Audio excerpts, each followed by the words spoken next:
李准基开启上帝视角，频频开挂高能爽剧来袭。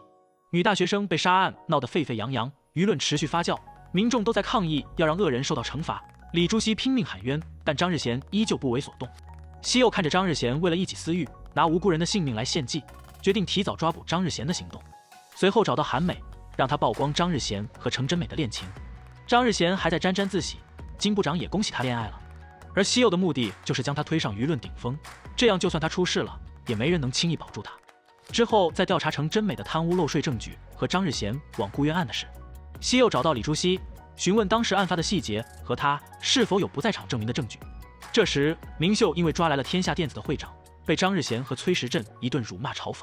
西柚来到案发现场，调查附近的监控后，发现了李朱熹的不在场证明，但目前只有抓住真正的凶手，才能洗清他的罪名。西柚调查了明秀，知晓他的父亲就是李议员，因为被某个人诬陷收受贿赂被捕，而这个人就是赵议员，所以两人的目标是一致的。西柚找到律师，希望他能帮助李朱熹辩护。庭审开始，眼见张日贤占了上风，崔时镇匆匆赶来，在张日贤耳边说了什么。随后龟力出现，张日贤无奈说出真凶已经抓到了，并取消了诉讼。原来1周前，西柚就曾找到龟力，将这个案件委托给了他。龟力根据西柚提供的线索展开调查，锁定了嫌疑人，并在他家楼下日夜蹲守。原来这人还是个连环杀人犯。西柚潜入他家，发现了大量作案工具，冰箱内也有众多分解的尸块。李准基重新开启复仇计划，设计扳倒顶头上司。龟力撞破了男人的埋尸现场，突然助手的手机响了起来，两人不敌被打倒在地。关键时刻联系赶到，3两下就制服了凶手。托西柚的福，上面原本想利用女大学生被害案掀起舆论，掩盖高层案件的计划失败了。明秀打算趁势将天下电子的案子了结。天下电子的募集秘密资金还与政权勾结的事被曝光。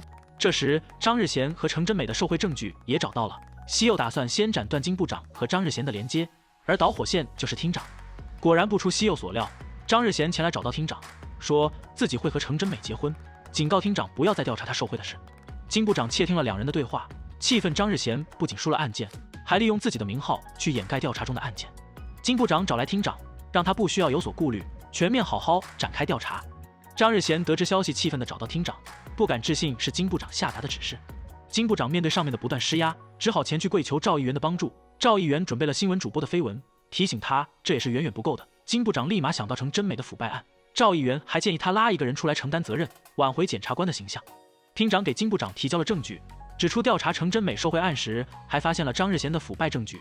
金部长找来西柚，交给他特权，让他秘密展开搜查，势必一举拉下张日贤，恢复检察官的清誉。